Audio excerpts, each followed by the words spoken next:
मेडोसा कौन थी और इसका ताल्लुक किस मुल्क से था, और क्या आप ये भी जानते हैं कि सुल्तान अब्दुल हमीद ने मेडोसा की कब्र क्यों खुदवाई और कब्र खुदवाने के बाद क्या वाक़यात दरपेश आए और मेडोसा की कब्र दरियाफ्त करने के मामलात क्या थे। आइए अपने मौजू की तरफ बढ़ते हुए इन सब हकाइक पर रोशनी डालते हैं। उस्मानिया खिलाफत में कई ऐसे सुल्तान गुजरे हैं जो कि अपने मुनफरिद और तवज्जो तलब इक़दामात की वजह से जाने जाते हैं। सुल्तान अब्दुल हमीद खान भी इन्हीं चंद में से एक थे। सुल्तान आखिरी उन सुल्तानों में से थे जो के बाइख्तियार थे और उस्मानिया खिलाफत की हिफाजत में कोई कसर नहीं छोड़ते थे। सुल्तान इसलिए भी मशहूर थे कि वो एक सच्चे आशिक़े रसूल थे और हर मौका पर आकाए दो जहां सल्लल्लाहु अलैहि वसल्लम की तौहीन के खिलाफ इक़दामात करते रहे। तुर्की का शहर इस्तांबुल अपने अंदर कुछ ऐसे राज रखता है जो कि खौफनाक भी हैं और दिलचस्प भी। सुल्तान अब्दुल हमीद खान के दौर में भी एक ऐसा ही खौफनाक राज फाश हुआ था। 1456 में इटली के एक वफ्द ने सुल्तान मोहम्मद से मिलने की ख्वाहिश का इजहार किया।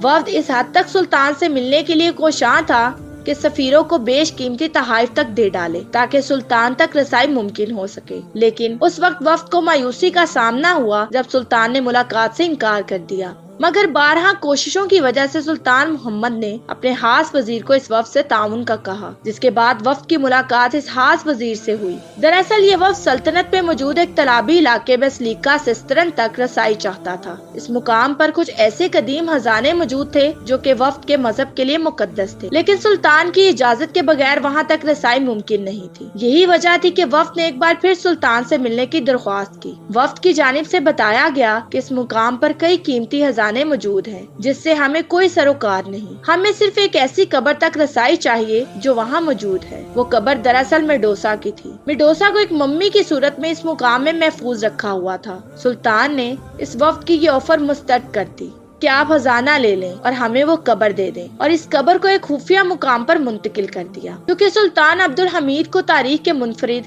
और दिलचस्प वाक़यात की खोज लगाने का शौक था। जब इन्हें अपने दौर में इस वाक़े का इल्म हुआ, और इल्म भी इस तरह हुआ कि इटली के एक और वफ्द ने सुल्तान से वही दरख्वास्त की जो कि फातिह सुल्तान मोहम्मद से की थी। सुल्तान ने दूसरी बार भी इजाजत ना दी, मगर सुल्तान अब्दुल हमीद ने इस बार खुद इस मामले की खोज लगाने का फैसला किया। सुल्तान ने काबिल तहकीकी अफसरान को इस पत्थर की कब्र के हवाले से तलब किया। जब सुल्तान ने इस कब्र को खुलवा कर देखा तो इसमें एक खातून मौजूद थी, जिसके सर पर मौजूद बाल कुछ इस तरह थे जैसे कि सांप हो। अगरचे जिस्म खराब हो चुका था मगर अब भी मौजूद था, लेकिन सुल्तान ने इस पूरे मामले में एक चाल चली। चूँकि अगर ये कब्र खुलती तो लोगों में अदमे एतमाद और मुख्तलिफ ख्यालात परवान चढ़ सकते थे। यही वजह थी कि सुल्तान ने इस कब्र को बंद करके सहाफियों के सामने पेश किया और मुंतिक के तौर पर कहा कि अगर इस कब्र को खोलेंगे तो अंदर मौजूद जो भी चीज है वो खराब हो सकती है और हम नहीं चाहेंगे तारीखी वर्सा खराब हो।